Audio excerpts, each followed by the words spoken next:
Okay, hello everybody. It's my very great pleasure to be here with you today. I'd like to thank Tamar Shuali and the University of Valencia for inviting me to make this presentation. I'm going to be talking about the Council of Europe's reference framework of competences for democratic culture. And what I'm going to attempt to do is to provide you with an introduction and a general overview of the entire reference framework. The reference framework is actually hugely ambitious, and the reason for this is the framework aims to provide a single comprehensive approach covering education for democratic citizenship, human rights education, and intercultural education all together. In addition, the reference framework, it's also aimed at the full range of formal education. In other words, we're aiming it at the entire educational system that runs all the way from preschool through primary and secondary education up to university level education. And what the framework does, it offers a range of very detailed proposals on how formal education can be used to equip young people with the competencies needed for participating actively in democratic culture, for respecting, promoting, and defending human rights, and for participating in effective and appropriate intercultural dialogue. So there is a lot here in this framework. Now, before I begin to describe the framework itself, it's very important for you to be aware of two important background assumptions to the reference framework. The first of these background assumptions concerns the term democratic culture, which appears in the title of the framework. Now, we use this term because obviously democracy cannot exist without democratic institutions. You have to have things like universal voting rights, free and fair parliamentary elections, rule of law, an independent judiciary, and so on, if you're having a democracy, a democratic system to govern your country. However, these democratic institutions in and of themselves will not work in practice unless citizens themselves hold democratic values and attitudes and are willing to engage in democratic practices. Now, what we mean by that in practice is we think a functioning democracy requires citizens to have, first of all, a commitment to using the democratic processes that are available to them, a willingness to express their own opinions.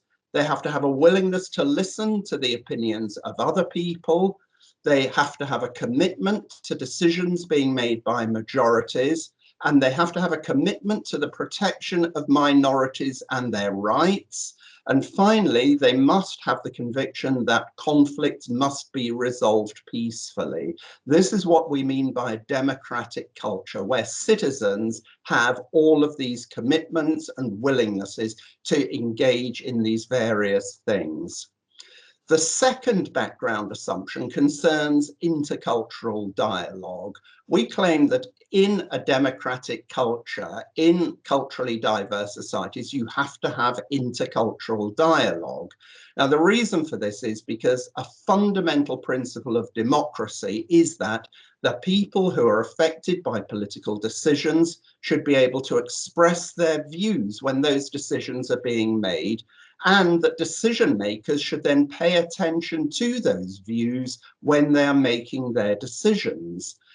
Intercultural dialogue is precisely the way in which citizens can communicate their views, their needs, their concerns to other people who have different cultural affiliations from themselves.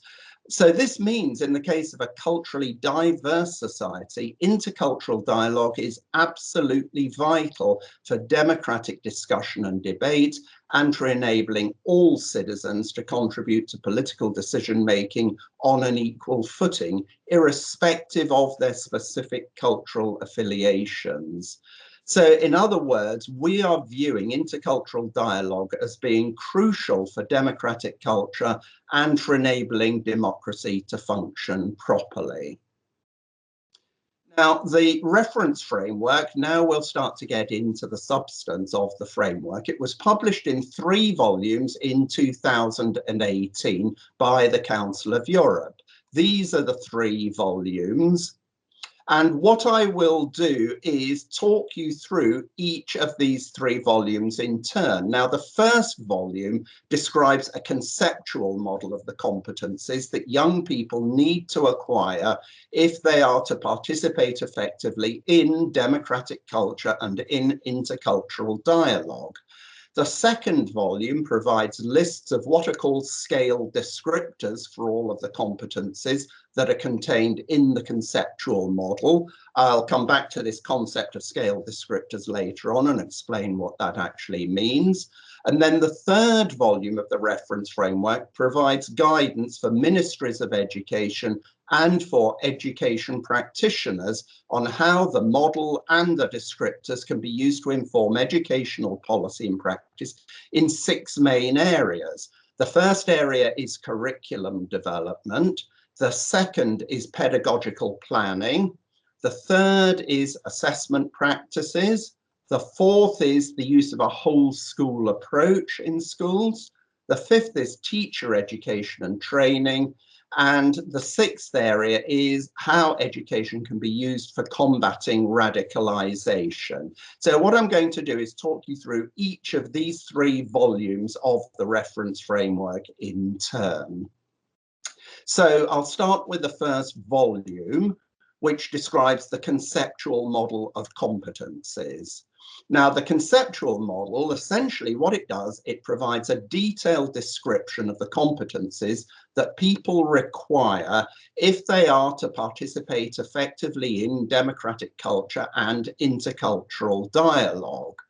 These are the competencies, in other words, that education needs to help young people to acquire if they're going to function as effective democratic citizens, if they're going to respect human rights, and if they're going to engage in intercultural dialogue. Now, the process of developing this model, which lies at the heart of the reference framework, it was a long process, which actually took 2 years altogether. And the process involved the following stages. We began by basically auditing all of the conceptual schemes of both democratic competence and intercultural competence that we could find in the literature. And altogether, we identified 101 different conceptual schemes that are out there already. So we audited these 101 schemes. We analysed those schemes to identify the constituent competencies which those schemes contained. And we then used a set of principled criteria to identify the core competencies that are contained across those 101 schemes. Having done that, we produced a first draft of the conceptual model of these core competencies that we had identified.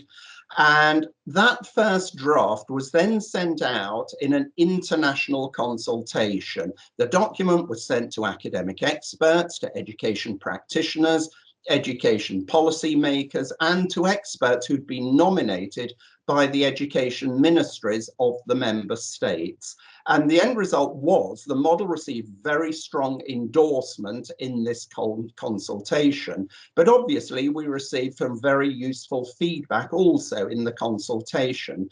So we used that feedback from the consultation to do some final fine-tuning of the model in order to end up with the model that you'll now find published in the reference framework. The model specifies 20 core competencies altogether.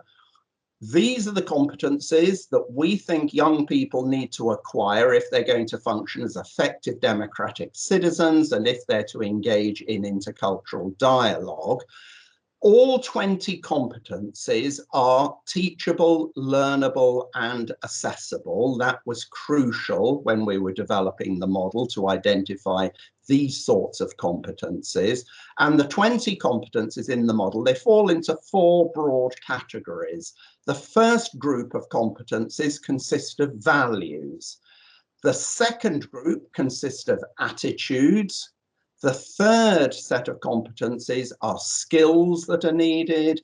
And the fourth category is knowledge and critical understanding, the knowledge and critical understanding that people need in order to be democratic citizens and if they're going to engage in intercultural dialogue. Now, this slide is a diagrammatic summary of the model. These are the 20 competencies subdivided into values, attitudes, skills, and knowledge and critical understanding on this screen. And as you can see, there are 3 sets of values, 6 sets of attitudes, 8 sets of skills, and 3 bodies of knowledge and critical understanding. Now, in a short presentation such as this one, I haven't got time to go into the details of all of these.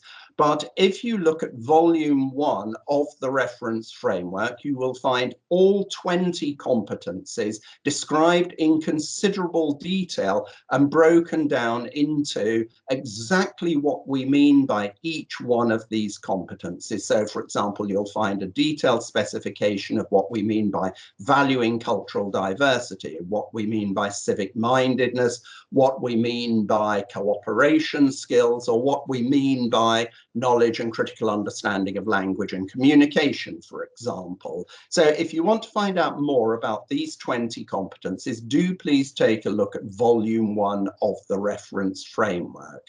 So the model basically proposes there are these 20 component competencies which go together to make up, if you like, democratic and intercultural competence, which is what is shown in the center of this slide. Now, the model also talks about how an individual person will mobilize and deploy these competencies. And what we actually propose is that if you're confronted with a real life situation, these competencies are very unlikely to be mobilized and to be used individually. Instead, we think they're much more likely to be applied in clusters. So depending on the situation which an individual is confronting, the specific demands, challenges, and opportunities of that situation, as well as the specific needs of the individual within that situation, then that individual will have to activate and use different subsets of competencies. Furthermore, individual situations, they're not static, they're dynamic, they change over time. So for this reason, if you're going to produce an effective and an adaptive response to that situation, you have to constantly monitor the situation and you have to adjust the competencies that you're using in an appropriate manner as the situation progresses. In other words, we propose that a competent individual will mobilize and deploy clusters of competencies in a fluid, dynamic, and adaptive manner in order to meet the constantly shifting demands, challenges, and opportunities that arise in democratic and intercultural situations. Okay, let's move on to the second volume of the reference framework. This second volume provides lists of descriptors for these 20 competencies. So the descriptors, we provide descriptors for all 20 competencies that appear in the model. Now, what we mean by a descriptor is this. A descriptor, it's a statement or description of what a person is able to do if they have mastered a particular competence to a particular level. In other words, these descriptors provide examples of the concrete observable behaviors which a person will display if they have achieved a certain level of a given competence. Now, the descriptors in the framework have all been formulated using the language of learning outcomes. In other words, each descriptor contains an action verb and the object of that verb, and the behavior that's described by the descriptor is both observable and assessable.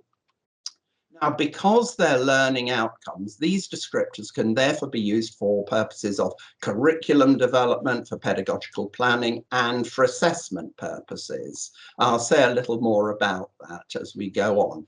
Now, the descriptors also took a long time to develop. A lot of empirical work went into the process. We began by auditing existing scales, research documents, policy documents, and altogether we audited 98 documents. And what we basically did, we extracted scale items and statements that we found in those documents to construct short statements that could potentially serve as descriptors for the framework. And initially, when we're starting out, we wrote over 2,000 descriptors in total. We then evaluated those descriptors that we had written, and we used a series of rating tasks, validation tasks, and scaling tasks. And it was teachers who participated in these tasks, rating and validating and scaling the descriptors. And altogether, over 3,000 teachers from across the whole of Europe participated in this activity. And the data that we obtained through this process, we identified out of those 2,085 descriptors, we identified 447 descriptors which were very highly rated by the teachers and were validated through the various tasks that we used. And out of this large set of 447 descriptors, we identified a smaller set of 135 key descriptors to cover all 20 competences. And the data, in addition, from the teachers was used to scale the 447 descriptors to 3 different levels of proficiency, to either a basic level, an intermediate level, or an advanced level. Now, this might seem a little abstract to you as I state it like that, but let me give you some concrete examples. Here are the scaled key descriptors for the competence of skills of listening and observing. The work that we did showed that at the basic level of proficiency, this competence was indexed by 2 behaviors in particular: when the individual listens attentively to other people and when the individual listens carefully to differing opinions. These were found to fall at the basic level of proficiency. The scaling procedure that we used identified also an intermediate level of proficiency for this particular competence, exemplified by these 2 descriptors: can listen effectively in order to decipher another person's meanings and intentions, and watches speakers, gestures, and general body language to help himself, herself, to figure out the meaning of what they're saying. Now, you can see by looking at those 4 descriptors together that the 3rd and 4th one, they are more advanced than the 2 at the basic level. You now see that the 2 at the basic level are fairly basic, listens attentively and listens carefully. Whereas now we're looking at going beyond, if you like, the actual just what people say, and actually deciphering meanings and intentions and looking at body language. Now, at the advanced level of proficiency, even more advanced behavior is exhibited, pays attention to what other people imply but do not say, came out as an advanced level of proficiency indicator. And likewise, when an individual notices how people with other cultural affiliations react in different ways to the same situation, that also is an advanced level of proficiency. And there again, you can see that the descriptors at the advanced level, they are more advanced. They're more proficient behaviors than at the intermediate than the behaviors at the basic level as well. So you can see how the descriptors are cumulative as you go across these 3 levels. Let me give you one more example. One of the other competencies in the framework is civic mindedness. So at the basic level of proficiency, we found that expresses a willingness to cooperate and work with others and collaborates with other people for common interest causes. They came out at the basic level of proficiency in the teacher's judgments.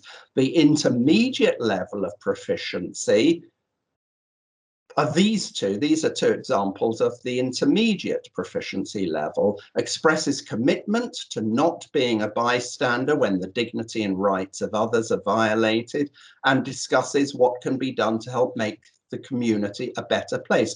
Again, you can see that these are a higher level of proficiency than the two behaviours that are at the basic level of proficiency. So there is increasingly proficient behaviour here. However, there's also an advanced level of proficiency, and a descriptor that came out at the advanced level was exercises the obligations and responsibilities of active citizenship at either the local, national or global level. So this is really being an active citizen. Another descriptor that came out at the advanced level was takes action to stay informed about civic issues.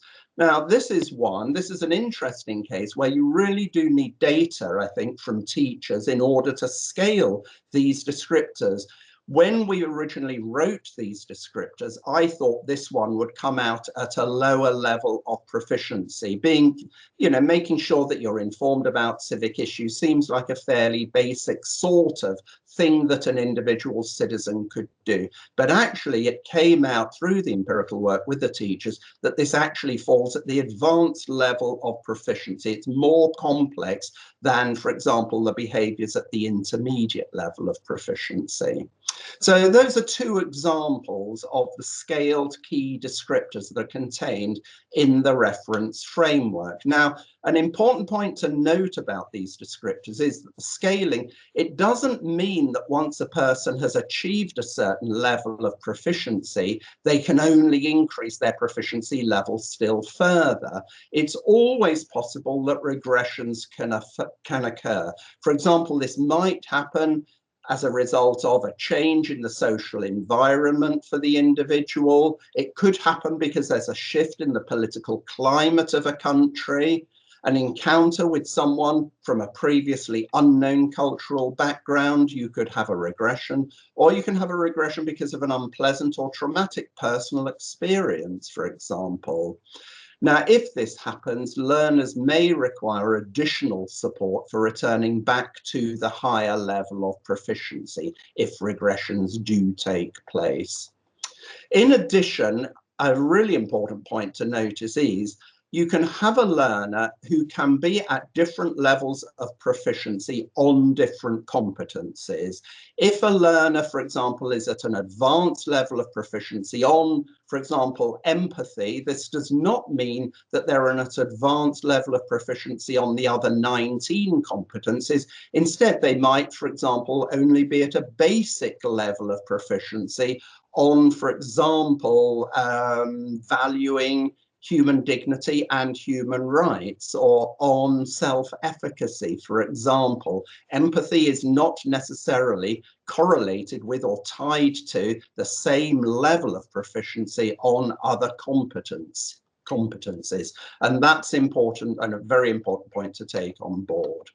Now, a key point to understand about the descriptors is they effectively provide an operationalization of the 20 competencies in terms of the concrete behaviors that might be displayed by learners at different levels of proficiency. This is the key point about the descriptions. They are an operationalization of the competencies. And these descriptors, as I said before, they can be used for many purposes. For example, you can use them to develop a curriculum, and in that curriculum, you might not only want to specify the competencies that should be targeted at particular educational levels. Using the descriptors, you can also describe the specific learning outcomes that you want learners to achieve at each individual level. So you can use the descriptors to help write a curriculum. You can also use the descriptors as a toolbox for designing and evaluating learning activities that are aimed at enhancing learners' competencies. So the descriptors, because they're formulated using the language of learning outcomes, you can use the descriptors to specify the expected learning outcomes for those activities. And finally, of course, you can use the descriptors to support the assessment of a learner's level of proficiency. And this can be done either to identify areas for further development, informative assessment. So, for example, if you identify that a learner is at a basic level on one particular competence, you might want to basically then think about designing further learning activities that will help to advance that learner to an intermediate level of proficiency. So assessing a learner and finding that they're at a basic level in order to work out where you should take that learner next. That would be using assessment for a formative purpose, or of course you can use the descriptors to support the assessment of proficiency after a period of learning has taken place. In other words, for summative assessment purposes. Right, so the third volume of the reference framework provides guidance on how the reference framework can be implemented in practice. There are 6 guidance chapters in volume 3, and they explain how the competence model and the descriptors can be implemented in formal education. And these chapters, again, as I said earlier, they cover 6 topics altogether. The first chapter talks about how you can use the framework for the purposes of curriculum development. The second chapter talks about the pedagogical methods that are most appropriate for the teaching and learning of the 20 competencies. The third chapter talks about and explains in detail how the framework can be used for assessing learners. The fourth chapter talks about how to apply the framework using a whole school approach in order to foster the development of the 20 competencies. The fifth chapter is about teacher education and how teacher education needs to be adapted in order to support the use of the framework in national education systems. And the 6th chapter explains how the framework can be used to combat radicalization leading to violent extremism and terrorism. So the 6 chapters, they adopt a particular approach. They are guidance chapters. They try not to be overly prescriptive. Now, the reason for this is the following. Now, citizenship education, we know that it's already a part of the curriculum in most countries. And for this reason, implementing the reference framework in an education system, it doesn't impose an entirely new set of duties on education policy makers and practitioners. Instead, we intend the framework to be a tool that's there to assist and help policymakers and practitioners to rethink their existing activities. Now, the available research evidence actually suggests that education based on the reference framework will be most effective if it's delivered using a cross-curricular and a whole school approach. I'll say more about what those 2 things mean in a moment. But the guidance chapters in themselves are actually very open-ended. If you take a look at chapter 3, you'll find that what they actually do involve the chapters in volume 3. They aim to outline the various options and possibilities that may be used to implement the reference framework, and they state the pros and cons, the advantages and disadvantages of the different options and possibilities.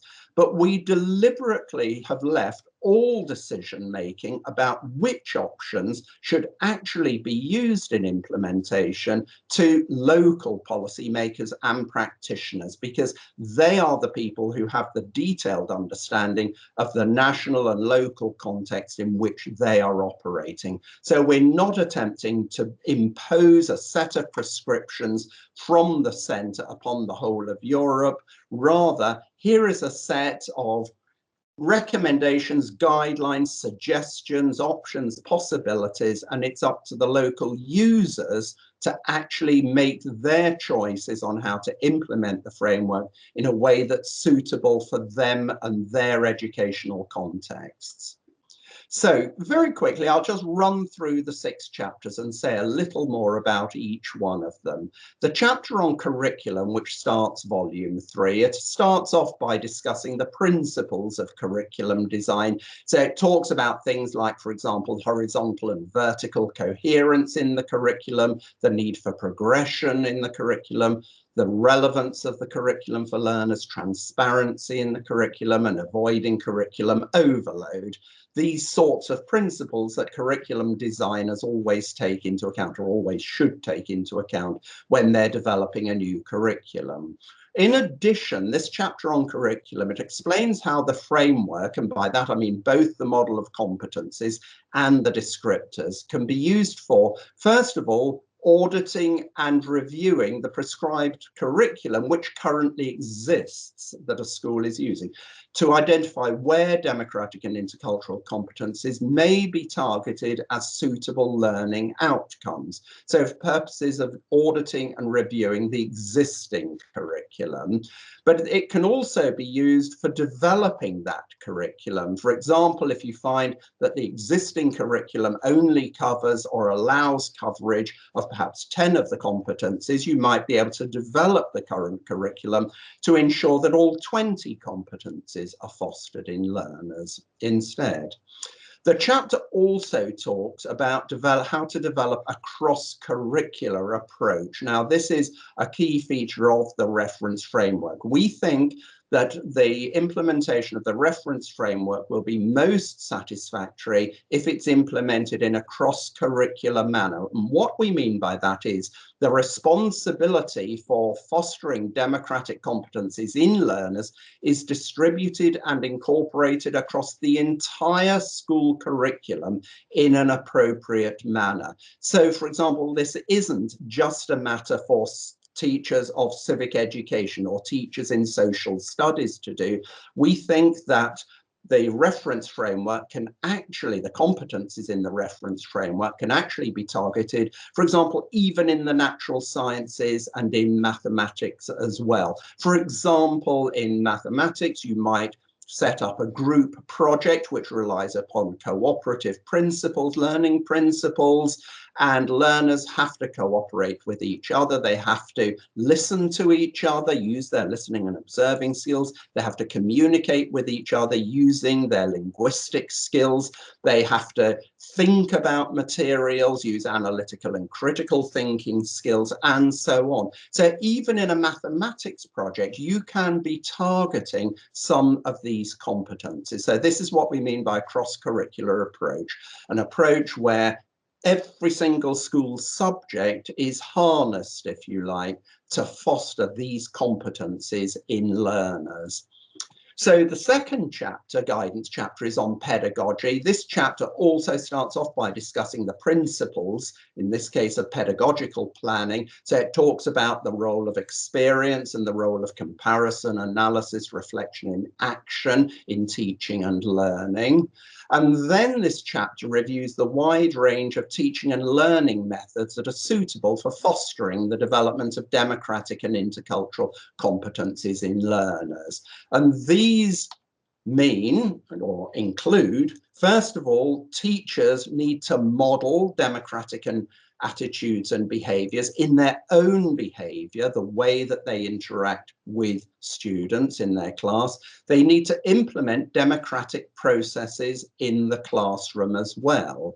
And then specific pedagogies that can be used are cooperative learning, project-based learning, and service learning. We think these are three pedagogies that are particularly suitable for teaching and learning of the 20 competencies. And you'll find the explanations of why we think they're suitable in this chapter on pedagogy. The third chapter is the chapter on assessment. And again, this starts off by talking about principles, the principles of assessment. So things like validity, reliability, equity, transparency, practicality, and respectfulness in assessment. And the chapter also discusses various distinctions, for example, between formative versus summative assessment, the distinction between high stakes versus low stakes assessment, and so on. There are a whole set of distinctions that the chapter discusses. And then this chapter reviews the wide range of assessment methods that are most suitable for fostering the development of the 20 competencies in learners. And these include, for example, using open-ended diaries, reflective journals, or structured autobiographical reflections as the basis for assessments. You can use observational assessment, You can use dynamic assessment, there's project-based assessment, and perhaps the gold standard, the best form of assessment we think that's ideal for use in relationship to the reference framework is portfolio-based assessment. So all of these are described and explained in the chapter on assessment. The chapter on the whole school approach is the 4th chapter. This chapter explains what a whole school approach is, and it explains how schools can implement this kind of approach. And essentially what we mean by whole school approach is using democratically and interculturally appropriate and respectful structures and procedures in all aspects of school life. So that means using democratically and interculturally appropriate and respectful structures and procedures in curriculum development. It should be used in the teaching and learning methods and resources that are actually used in the classroom, in the assessment methods that are used. So these are things that are talked about in those first 3 chapters. But also, if you're using a whole school approach, you should also have these sorts of structures and procedures in school leadership. School leadership should be conducted according to these structures and procedures.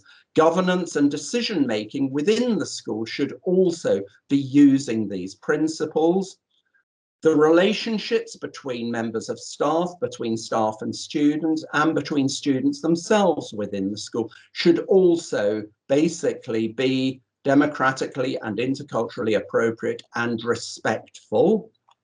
Extracurricular activities that are run by the school should also use these principles, and links between the school and the community should also follow these principles. So it's every single aspect of the school should be permeated by these sorts of principles, structures, and procedures. This is what we mean by whole school approach. And there's very good evidence that using that kind of approach is actually the ideal method to foster many of the competencies in learners. Right, the 5th chapter is then on teacher education, and this chapter discusses the role of both pre-service teacher education and in-service teacher education in promoting and implementing education based on the reference framework. And the chapter suggests that because education based on the reference framework is most effective when it's delivered using a cross-curricular and a whole school approach, the responsibility for delivering that education should not be assigned solely to subject-specific specialists, for example, teachers of civic education or social studies. Instead, that responsibility should actually be shared by all teachers in the school. So for this reason, the chapter argues teacher education really should ensure that all teachers should understand the principles of the reference framework and are proficient in applying those principles in the course of their everyday planning and practice. Teacher education also has a responsibility to ensure that all future and practicing teachers are given the opportunity to develop their own democratic and intercultural competencies as well. And this applies not only to, if you like, student teachers, but also to the teacher educators, the people who are training the teachers. These are all points that are made in this chapter on teacher education. Right, the final guidance chapter in volume 3 is about radicalization leading to violent extremism and terrorism. And this chapter, it's been included in the guidance because both the Council of Europe and the ministers of education in the member states have recognized the relevance of the reference framework for combating radicalization. And there's now a widespread political expectation that the reference framework will be used by national education systems, yes, to equip young people with the competences that they need for democratic culture and intercultural dialogue, but also with the competencies that they need, for example, to recognize and to deal with online radicalizing propaganda.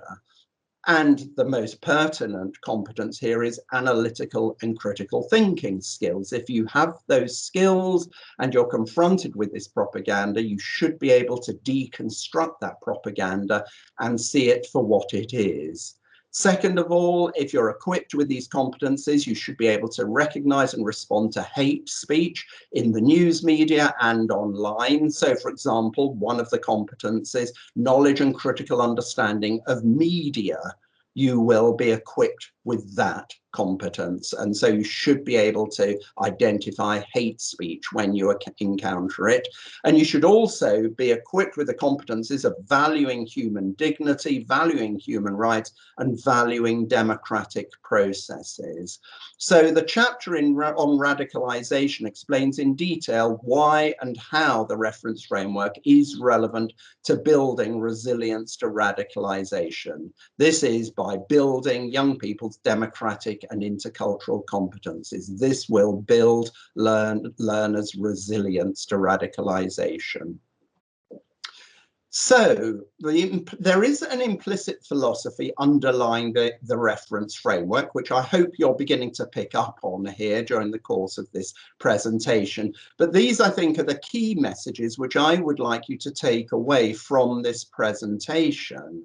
This implicit philosophy is basically saying, right, the competencies of learners, they will be optimally nurtured if educational activities take place within an institutional environment in which democratically and interculturally appropriate and respectful structures and procedures permeate all aspects of institutional life. In other words, if a whole school approach is employed, and the competencies of learners will also be optimally nurtured if a cross-curricular approach is used, so that the responsibility for fostering the democratic competencies of learners is distributed across and shared by all teachers, irrespective of the specific school subject which they teach. We think the curricula should always be audited, reviewed, and developed to ensure that all 20 competencies are being fostered in learners. In order to identify students' learning needs, we think learning assessment based on the formative assessment based on the descriptors should be used, this formative assessment will then provide information about the specific areas that need to be targeted for further development in learners. Learning activity, having conducted your formative assessment, you can then design learning activities using the descriptors to help formulate the intended learning outcomes, which should be an advance on the existing level of proficiency of the individual learner. Because competencies, we think, are mobilized and deployed in dynamic clusters, these learning activities that are designed, should create opportunities for learners to master and to practice the behaviors that are associated with flexible combinations of descriptors that are drawn from several different competencies, rather than targeting just a single competence. In addition, these learning activities, we think they should be authentic learning activities. In other words, they should provide meaningful and relevant experiences for all learners. These learning activities, they should involve experiential learning, crucially, and learners should be encouraged to engage in observation, comparison, analysis, critical reflection, and action. And the optimal pedagogies to use are cooperative learning, project-based learning, and service learning for developing the competencies. And in addition, teachers also need to model democratic values and attitudes in the classroom, and they need to implement democratic processes in the classroom. There should also be plentiful opportunities for democratic participatory actions that are relevant to the lives of learners. In other words, authentic participatory actions, once again. There should also be plenty of opportunities for learners to have intercultural encounters and experiences. These can be face-to-face, or they could take place through the internet, or intercultural encounters can be experience through reflecting on representations of cultural differences in visual media, for example, on television, in comic books, for example, when you're talking about learners, or in movies, or in written texts as well. There should always be facilitation and encouragement of learners to engage in analysis and critical reflection on their democratic and intercultural experiences.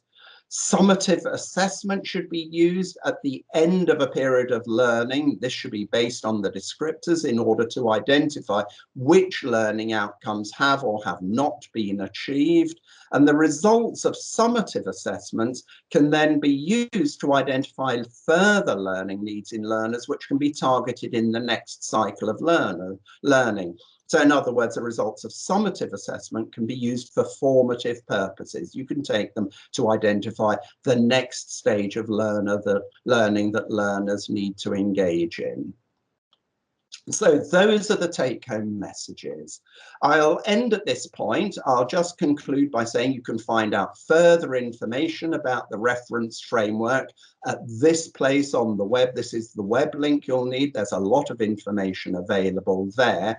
You can also download freely the PDFs of the 3 volumes of the reference framework from that web link, which you can access from the Competences web link, from the simpler one up above.